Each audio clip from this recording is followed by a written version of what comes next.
Terima kasih Anda masih bersama kami di Liputan Metropolis Malam.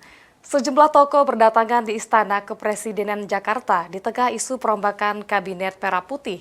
Salah satunya Menteri BUMN Erick Thohir yang mengisi posisi Menteri Pemuda dan Olahraga atau Menpora yang kosong usai perombakan Kabinet pada 8 September lalu.